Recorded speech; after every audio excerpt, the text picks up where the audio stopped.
Hi hello welcome to our channel. నేను మీ హరీష్ అభిరెడ్డి. జనసేన పార్టీకి తన బలాన్ని చూపించుకునే అవకాశం కనిపిస్తుంది. ముఖ్యంగా రేపు మార్చి 14వ తారీఖు జనసేన పార్టీ ఆవిర్భావ దినోత్సవం సందర్భంగా అధికారంలోకి వచ్చిన తర్వాత జరగబోయేటువంటి మొదటి ఆవిర్భావ దినోత్సవాన్ని రాష్ట్ర ప్రజలని తన వైపు తిప్పుకునేగా, దేశ ప్రజల్ని ఉలిక్కి పడేలా, తన బలాన్ని ప్రదర్శించేలా బల ప్రదర్శన చేయబోతున్నట్టుగా తెలుస్తుంది. దానికి అనుగుణంగానే రాష్ట్రంలో ఉన్నటువంటి అనేక జిల్లాల్లో ఉన్నటువంటి ప్రధాన నాయకుల్ని అందరినీ కూడా పార్టీలోకి భారీగా చేరికలు చేరాలి అని చెప్పి ఉన్నటువంటి వైసీపీ నాయకుల్లో ఆల్మోస్ట్ ఖాళీ చేపించే పని పవన్ కళ్యాణ్ గారు పెట్టుకున్నారు. సో ఈసారి మాత్రం చాలా బలంగా జనసేన పార్టీ తన బలాన్ని ప్రదర్శించబోతుంది. ముఖ్యంగా ప్రకాశం జిల్లాకి సంబంధించినటువంటి ఒంగోలు బాలినేని శ్రీనివాసరెడ్డి గారు తెలుసు. వైఎస్ఆర్సీపీ పార్టీకి అత్యంత బలమైన వ్యక్తిగా, ఆ కుటుంబానికి, జగన్మోహన్ రెడ్డి గారి కుటుంబానికి అత్యంత సన్నిహితుడిగా, కుటుంబ సభ్యుడిగా ఉన్నటువంటి వ్యక్తి కూడా ఆయనను వదిలి బయటకు వచ్చారు. వచ్చిన తర్వాత ఆయన్ని సరిగ్గా పట్టించుకోనేటువంటి పక్షం మనం జగన్మోహన్ రెడ్డి గారిని చూసాం. అయినా కూడా పవన్ కళ్యాణ్ గారు ఆయన్ని హక్కున చేర్చుకుని మీలాంటి నాయకుడు కావాలి రండి అని చెప్పి ఆయన్ని పిలిచి మరీ ఆయన్ని పార్టీలో చేర్చుకున్నారు. సో ఈసారి ఆ కృతజ్ఞత చూపించడం కోసం బాలినేని గారు కూడా తన బల ప్రదర్శన చేయబోతున్నారట. అది కూడా మొన్న ఈ రోజు 5వ తారీఖు అనుకున్నారు, కానీ రేపు ఎల్లుండలో దీని మీద ఒక బలమైనటువంటి చేరికలు ఉండబోతున్నట్టుగా తెలుస్తుంది. పవన్ కళ్యాణ్ గారు ప్రస్తుతానికి అందుబాటులో లేరని తెలుస్తుంది. పార్టీ ఆఫీస్కి రేపు ఎల్లుండో ఒక ఒక భారీ బహిరంగ సభ పెట్టాలనుకున్నారు ఒంగోలులోనే, కానీ పవన్ కళ్యాణ్ గారు పార్టీ ఆఫీస్లో పెట్టుకున్నాం, తర్వాత అఫీషియల్గా బలంగా ఇంకొకసారి మీటింగ్ పెట్టుకుందాం అని చెప్పారట. అంటే వైఎస్ఆర్సీపీ పార్టీకి చాలా బలమైనటువంటి స్కెచ్ జనసేన పార్టీ నుంచి పవన్ కళ్యాణ్ గారు వేశారని చెప్పి మనం గతంలో నుంచి మాట్లాడుకుంటున్నాం.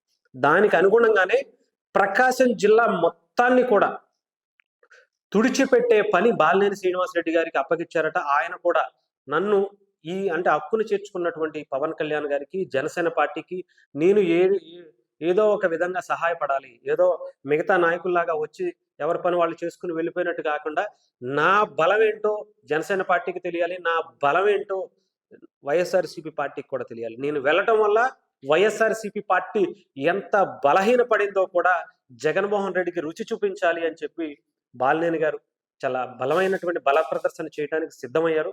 ఆల్మోస్ట్ కొన్ని వందల మంది పంచాయతీకి సంబంధించినటువంటి సర్పంచులు, కార్యవర్గ సభ్యులు అందరితో పాటు మిగతా ఎవరైతే కార్పొరేటర్లు కావచ్చు, మున్సిపాలిటీస్ కావచ్చు, మిగతా అన్నిటికీ సంబంధించి కూడా చాలా బలంగా మొన్న కూడా కొంతమందిని జాయిన్ చేశారు బాలినేని గారు, పవన్ కళ్యాణ్ గారి సమక్షంలో.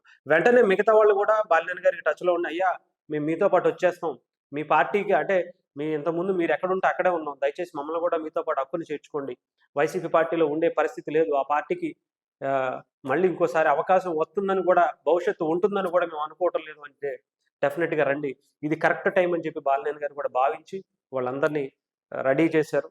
సిద్ధంగా చాలా బలంగా చూపించడానికి ప్రణాళిక వేసుకున్నారు. మొన్న పొంగనూరు కూడా చూసాం.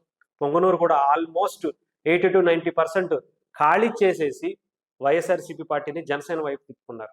అంతేకాకుండా మిగతా నియోజకవర్గాల్లో కూడా జనసేన పార్టీ వైసీపీని టార్గెట్గా, అంటే కొడితే దెబ్బకి పునాదుల్లోంచి బయటకు వచ్చేయాలి అనే విధంగా వైఎస్ఆర్సీపీ పార్టీని కొట్టబోతున్నట్టుగా తెలుస్తుంది. ఇప్పటికే అటు ఉత్తరాంధ్ర నుంచి మొదలు పెడితే రాయలసీమ వరకు కూడా వైఎస్ఆర్సీపీ పార్టీలో ఉన్నటువంటి మంచి నాయకులను, ప్రజల కోసం కష్టపడేటువంటి నాయకులను, ప్రజలను ఇబ్బంది పెట్టకుండా ఉండేటువంటి నాయకులను వెతికే పనిలో ఉన్నారట మిగతా అక్కడ ఉన్నటువంటి నాయకులు. సో వీళ్ళ కోసం పవన్ కళ్యాణ్ గారు ఒక టీం కూడా ఏర్పాటు చేసుకున్నట్టుగా తెలుస్తుంది. జాయినింగ్స్ కోసం వాళ్ళందరికీ అల్టిమేట్ అంటే మనం మార్చి 13, 14 ఈ 12, 13, 14 ఈ 3 రోజులు జరగబోయేటువంటి ప్లేనరీ సభకి ఎవరు ఈ నియోజకవర్గంలో, ఎవరి జిల్లాలో వాళ్ళు వాళ్ళ బల ప్రదర్శన చేపించుకునే విధంగా వాళ్ళకి సంకేతాలు ఇచ్చారట. ఎవరైతే ఉంటారో మంచి వ్యక్తులు వాళ్ళని తీసుకురండి, ప్రజల కోసం కష్టపడే వ్యక్తులను తీసుకురండి పవన్ కళ్యాణ్ గారు చెప్పారట. దానికి అందరూ కూడా సిద్ధమవుతున్నారు. అటు పొంగనూరు ఆల్మోస్ట్ ఖాళీ అయిపోయింది. పెద్దిరెడ్డికి బలమైన షాక్ మామూలుగా తగలేదు. ఇకపోతే నెక్స్ట్ కడపనే టార్గెట్గా పవన్ కళ్యాణ్ గారు చేసుకున్నట్టుగా తెలుస్తుంది. కడపలో కొడితే ఈసారి జగన్మోహన్ రెడ్డి గారికి ఏం చేయాలో అర్థం కాని పరిస్థితికి జగన్మోహన్ రెడ్డి గారిని పవన్ కళ్యాణ్ గారు తీసుకురాబోతున్నట్టుగా తెలుస్తుంది. అలాగే చిత్తూరు, మిగతా నియోజకవర్గాలు కూడా పవన్ కళ్యాణ్ గారికి టచ్లో ఉన్నట్టుగా తెలుస్తుంది. చాలా మంది నాయకులు వాళ్ళందరినీ కూడా, అలాగే ఉత్తరాంధ్ర, కృష్ణా, గుంటూరులో ఇప్పటికే చాలా మంది జాయిన్ అయ్యారు. మనందరికీ తెలుసు. అటు సామినేని ఉదయభాను గారు కావచ్చు, కిలార్ రోసయ్య గారు కావచ్చు, ఇంకా కొంతమంది ఈస్ట్ వెస్ట్ గోదావరిలో కావచ్చు, ఇలాంటి కొంతమంది అటు వైజాగ్ ఇలా చాలామంది ఉన్నారట. ఏదేమైనా సరే చాలా బలమైనటువంటి బల ప్రదర్శన ఈ 13, 12, 13, 14లో జనసేన పార్టీ ఆవిర్భావ దినోత్సవంలో చూడబోతున్నాం. చాలామంది వైఎస్ఆర్సీపీ పార్టీకి భవిష్యత్తు లేదు అని చెప్పి ఆ కుటుంబ సభ్యులే, ఆ పార్టీకి కీలకమైనటువంటి నాయకులే బయటకు రావడాన్ని మనం చూస్తున్నాం. వైఎస్ఆర్సీపీ పార్టీకి సంబంధించినటువంటి విజయసాయిరెడ్డి గారు రాజకీయ సన్యాసం తీసుకున్నారు. పెద్దిరెడ్డి గారు ఈ రోజు రేపు లోపలికి వెళ్ళిపోయినా ఆశ్చర్యపోవసరం లేదు. ఉన్నా కూడా రాజీనామా చేసేసే అవకాశాలు కనిపిస్తున్నాయి. ఇంకో పక్క బాలినేని గారు ఆల్రెడీ వచ్చేశారు.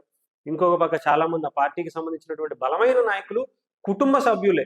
ఎవరైతే మెయిన్ పిల్లర్స్ అనుకుంటున్నామో నెంబర్ 1, నెంబర్ 2 ఆ పోస్టులే ఖాళీ అయిపోతే ఇంకా పార్టీ భవిష్యత్తు లేదనే, ఇంకొకసారి జగన్మోహన్ రెడ్డి గారు అనే వ్యక్తి సీఎం అయ్యే అవకాశమే లేదనే, ఆంధ్రప్రదేశ్లో వైఎస్ఆర్సీపీ పార్టీ కనపడదనే ఉద్దేశంతోనే వీళ్ళందరూ బయటికి, అంటే మనకి తెలియపోవచ్చు కానీ కుటుంబ సభ్యులుగా ఉన్నటువంటి విజయసాయిరెడ్డి గారికి, బాలినేని గారికి కావచ్చు, చాలా బలంగా ఉండేటువంటి కొంతమందికి తెలుసు. వాళ్ళే బయటకు వస్తుంటే డెఫినెట్‌గా వైఎస్ఆర్సీపీ పార్టీకి అవకాశం లేదు. జగన్మోహన్ రెడ్డి గారికి ఇంక రాజకీయ భవిష్యత్తే లేదు అని నిర్ణయం తీసుకున్నట్టుగా తెలుస్తుంది. అందుకే వీళ్ళందరూ బయటకు వస్తున్నారు. సో, ఒక జనసేన దీన్ని అందిపుచ్చుకునే అవకాశం చాలా బలంగా తీసుకుంటుంది. చాలా అద్భుతమైనటువంటి ప్రణాళికతో ముందుకు వెళ్తుంది. దీన్ని రేపు 12, 13 తారీఖు లోపే మనందరికీ దేశ ప్రజల్ని తన వైపు తిప్పుకునేలా, రాష్ట్రంలో రేపు పంచాయతీ, మున్సిపల్ ఎలక్షన్స్‌లో తన సత్తా ఏంటో చూపించుకునేలా, నిరూపించుకునేలా జనసేన పార్టీ నాయకులందరూ కూడా ప్రణాళిక వేసుకుంటున్నారు. బల ప్రదర్శనకు సిద్ధమవుతున్నారు.